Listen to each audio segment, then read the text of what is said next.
Nous nous retrouvons aujourd'hui pour notre épisode numéro 9 intitulé Les sols prophétiques. Alors hier, nous avons découvert les 7 semences. Aujourd'hui, je veux partager avec toi une révélation simple mais puissante sur les sols spirituels où ces semences doivent être plantées.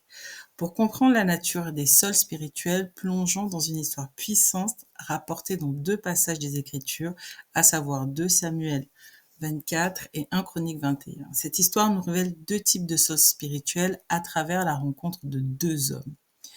Il s'agit de David et Ornan. David symbolise vraiment pour lui le sol de l'excellence ou le cœur de l'excellence. Je pense que tu as compris que lorsque je parle de sol, je parle également et surtout de cœur.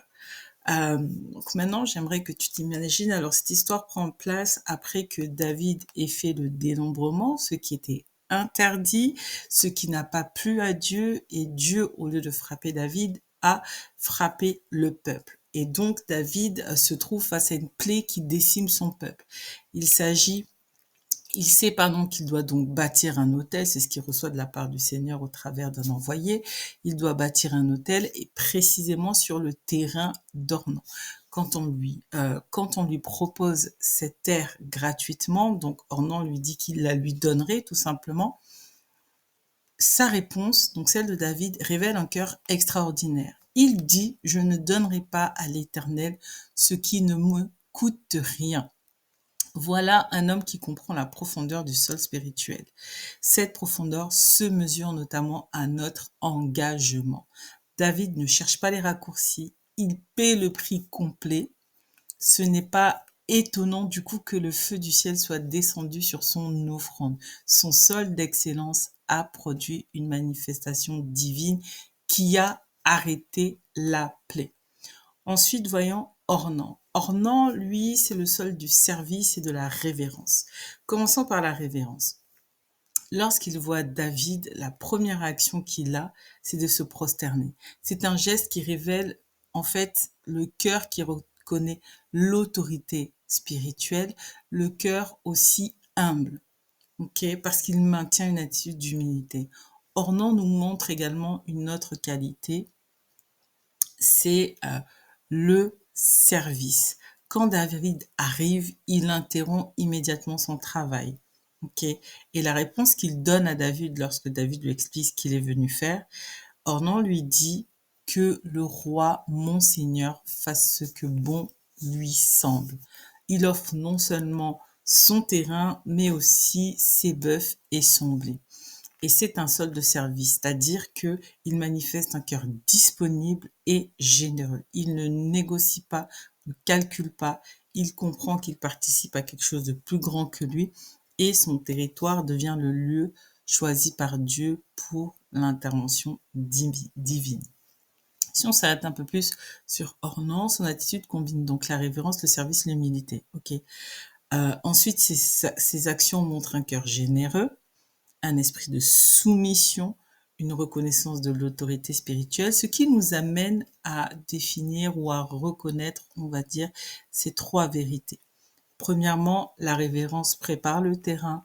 Ensuite, le service active le plan divin. Et l'excellence libère la manifestation. Ces 3 qualités, je te le dis aujourd'hui, se retrouvent comme un fil d'or au travers de différents passages des Écritures. S'agissant de la qualité de l'excellence, on peut le voir avec Abraham lors du sacrifice d'Isaac, il donne son meilleur, son fils unique. Marie qui verse un parfum de grand prix sur Jésus. S'agissant de la qualité du service, on peut voir l'attitude de Josué avant même qu'il soit promu. Il servait fidèlement dans l'ombre, il était constant dans son engagement.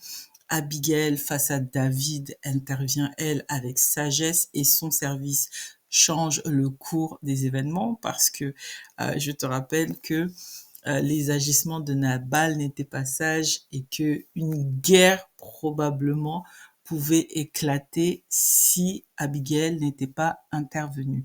Anyway, maintenant parlons de la qualité de la révérence, de l'honneur, de l'humilité. Bref, On peut voir ça dans l'histoire de Moïse devant le buisson ardent qui ôte ses sandales, tout ça. C'est vraiment sa révérence qui ouvre la voie à sa mission. On peut voir aussi dans l'attitude de la femme à la perte de sang que sa révérence et l'honneur même qu'elle donne à Jésus précèdent sa guérison. Maintenant que nous avons identifié ces sols spirituels, voyons comment les cultiver dans notre propre vie. S'agissant de l'excellence, l'une des choses remarquables, c'est qu'il faut refuser les compromis spirituels, donner à Dieu notre meilleur, pas nos restes, maintenir des standards élevés dans notre marche avec Dieu et être prêt à payer le prix pour la croissance spirituelle.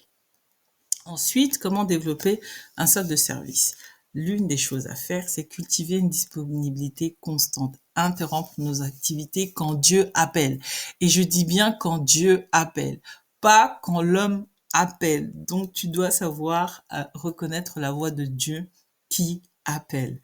Offrir nos semences, nos ressources avec joie, on en a parlé hier notamment, et choisir de voir chaque opportunité de service comme une opportunité que Dieu nous donne. Ok, c'est pas juste comme tu sers les hommes, non, tu sers Dieu devant les hommes. Vois ça comme une opportunité aussi de croissance et vraiment de développer le sol du service dans ton cœur.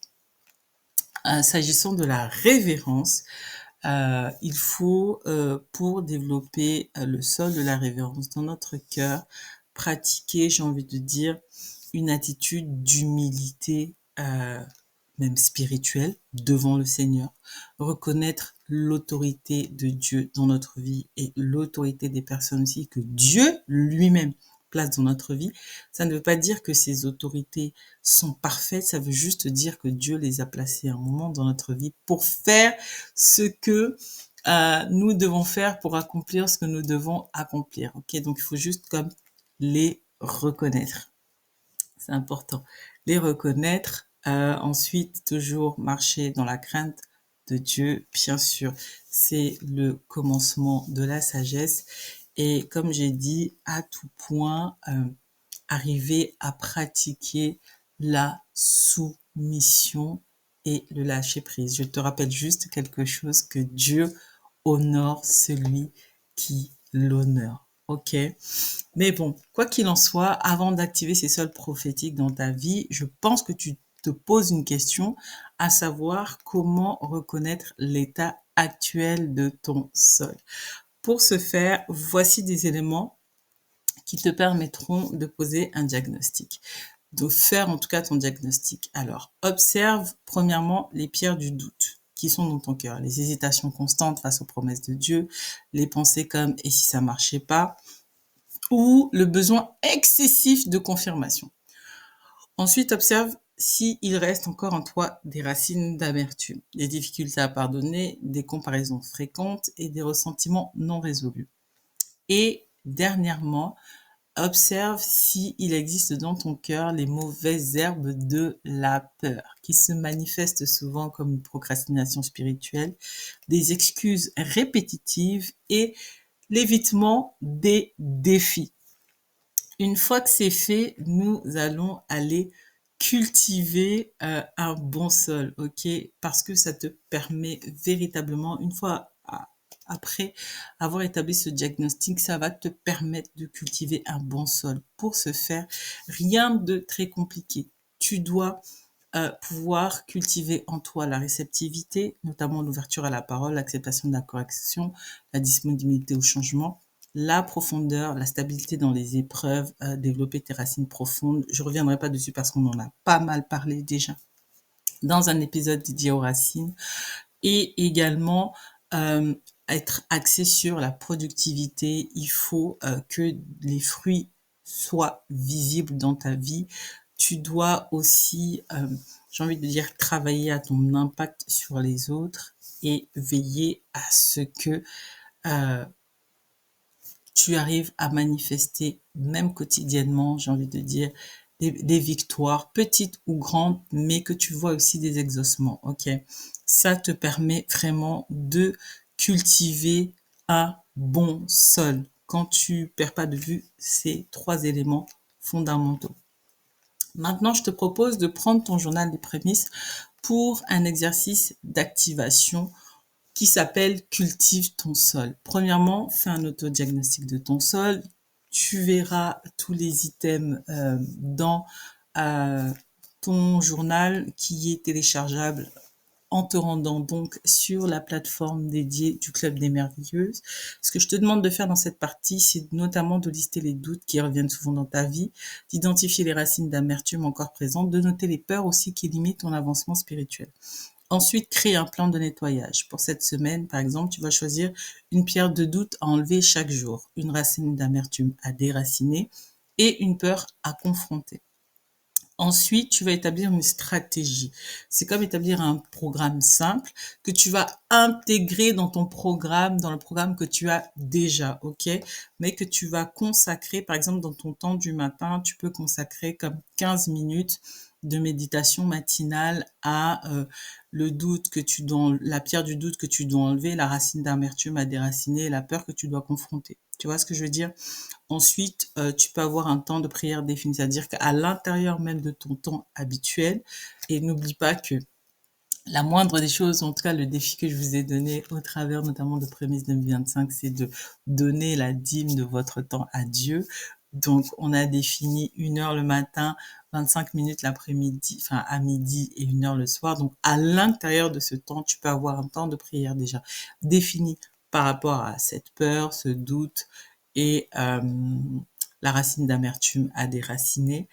Et tu peux inclure aussi un moment d'adoration quotidien à l'intérieur de ton programme. Ok, l'idée c'est pas de multiplier. Si tu sens que tu dois multiplier, fais-le, c'est une bonne chose. Mais au moins l'inclure dans ta routine quotidienne. Ensuite, fixe un programme de protection de manière hebdomadaire. Un programme de protection, c'est quoi? C'est établir des limites claires pour garder ton cœur, avoir des moments où tu fais des checks spirituels. Ok, tu checkes ton cœur. Est-ce que là, ça va? Là, est-ce que ça va mieux? Ça va pas? Est-ce que j'ai avancé? J'ai pas avancé? C'est important. Et aussi, tu verras que se confronter à l'autre est une manière justement d'évaluer et de protéger ton cœur, c'est d'avoir des temps de communion fraternelle. Et ouais, tu dois aussi avoir dans ton journal, j'ai envie de dire, une perspective des fruits que tu attends. Donc, ce que je t'engage à faire, c'est chaque semaine définir ne serait-ce qu'un fruit spirituel que tu veux développer, acquérir en tout cas, dont tu veux voir la manifestation. Suis les manifestations observées et les victoires obtenues par rapport à ce fruit-là. Et surtout, comme Josué, maintiens ton sol par une discipline quotidienne constante, une obéissance aux directives reçues et une foi active dans les promesses de Dieu. En tout cas, une fois que tu as fait tout cela, déjà rends grâce à Dieu pour toi-même et puis prends le temps de prier. Prends le temps de prier un peu de cette manière. Encore une fois, c'est une inspiration, tu choisis tes mots, mais le tout, c'est quand même d'aller vers le Seigneur et de lui dire encore et toujours, Père, façonnons-nous un cœur comme celui de David et d'Ornan, un cœur qui ne calcule pas, qui s'humilie et qui t'honore pleinement. Alors que nous travaillons sur notre sauce spirituelle, donne-nous la persévérance de Josué. Aide-nous à identifier, à éliminer tout ce qui pourrait entraver la croissance de ta parole en nous. Au nom de Jésus. Amen. En tout cas, ce qui est sûr, ma chère merveilleuse, c'est que ces trois sols, l'excellence, le service et la révérence, combinés à une préparation minutieuse, créent le terreau parfait pour tes semences prophétiques. Comme dans l'histoire de David et Ornan, quand ces éléments se rencontrent, le miracle se produit. Donc maintenant, tu as tous les outils pour diagnostiquer et préparer ton sol. Demain, nous verrons comment protéger et multiplier ta récolte. À demain midi.